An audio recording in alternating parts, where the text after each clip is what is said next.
हां, नमस्कार सर. बोला ना. तर सर आज आहे 17 सप्टेंबर. तर आता इथून पुढे म्हणजे अंदाज कसा राहणार आपल्या शेतकऱ्यांना सांगा ना थोडक्यात? आणखीन 3 दिवस समजा राज्यात उघाड आहे समजा. हां, हां. 17, 17, 18, 19, हां, हां. 20 पर्यंत. म्हणजे आता सर ढगाळ वातावरण तयार निर्माण होत आहे सध्या. तुमच्या थोडं ना जत भागाकडे थोडं सोलापूरकडे तिकडे पाऊस पडणार आहे थोडा हां, हां. आज. म्हणजे या 3 दिवसात पडू शकतो का थोडा? थोडा लय जास्त नाही. हां, हां, हां. पण 21 सप्टेंबर ते 2 ऑक्टोबर हां, जोरात पाऊस होणार आहे. मुसळधार पाऊस पडणार आहे हं, हं. तुम्हाला सुद्धा. हां, हां, हां. पंढरपूर म्हणजे उत्तर महाराष्ट्र, पश्चिम महाराष्ट्र, दक्षिण महाराष्ट्र, मराठवाडा, हां. पूर्व विदर्भ, पश्चिम विदर्भ. हं, हं.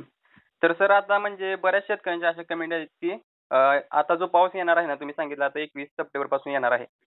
हो.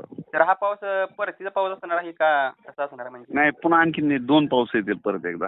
म्हणजे येणारा पाऊस परतीचा असेल का कसा?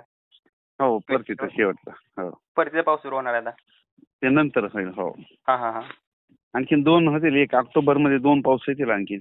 ऑक्टोबर महिन्यामध्ये पण. 2 येतील. हं, हं.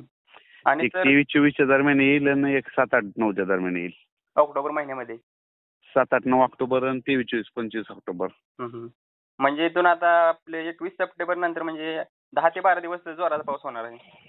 हां, जोरात म्हणजे काय तुमचं मांजरा धरण भरणार आहे तिकडलं, पुन्हा उजनीचं परत पाणी सोडावं लागणार आहे. हां, हां. आणि सर येलदरी धरणाच्या पण म्हणजे शेतकऱ्यांची कमेंट येत आहेत की येलदरी सुद्धा भरणार आहे याच्यात. हां, हां, हां. दसऱ्यापर्यंत भरून जाणार आहे ही येलदरी.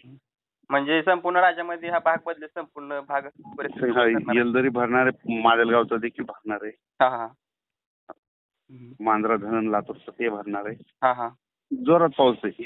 जोरात होणार आहे. तर आता म्हणजे 23-24-25 जरा मुसळधार आहे जरा. 24-25 ला 23-24-25. 23-25 होय. हां, हां. आणि सर आता सोयाबीन बद्दल पण शेतकऱ्यांच्या म्हणजे कमेंट येत आहेत की सोयाबीन म्हणजे 20 तारखेपर्यंत काढा ना, वाळू घाला ना, वळी लावून ठेवा. हां, हां, हां. कारण की त्यांना म्हणजे शेतकऱ्यांना भीती आहे ना, कमेंट येत आहेत की म्हणजे आम्ही सोयाबीन काढून घ्यावं. काही शेतकऱ्यांचं आता सोयाबीन काढणीसाठी आले लगेच काढा, एक दिवस ऊन द्या आणि लगेच उचलून घ्या ना. हां, हां, हां, हां. हं, हं. त्याचबरोबर सर आता म्हणजे नाशिक भागाकडे चांगला पाऊस झाला यापूर्वी. परंतु म्हणजे आता पण होणार आहे. आता नाशिकला हे होणार आहे. हां. 22-23-24 नाशिककडे चांगला पाऊस पडणार. नाशिककडं. म्हणजे कसं झालंय यापूर्वी आता नाशिककडे जोरात पाऊस झाला होता. परंतु नाशिकचा काय परिसर असा आहे की म्हणजे शेतकऱ्यांची कमेंट येते की ज्या परिसरामध्ये त्या आणखीनही चांगला पाऊस तिथे शेतकऱ्यांना म्हणजे नाही, आता हे होऊन जाणार आहे, चांगला मोठा पडणार आहे. हां, म्हणजे आता या राहिलेल्या काळामध्ये नाशिकला पण हो. पूर्ण भागामध्ये पाऊस कव्हर करणार आहे. हो. हं, हं. चालेल ठीक आहे सर. धन्यवाद.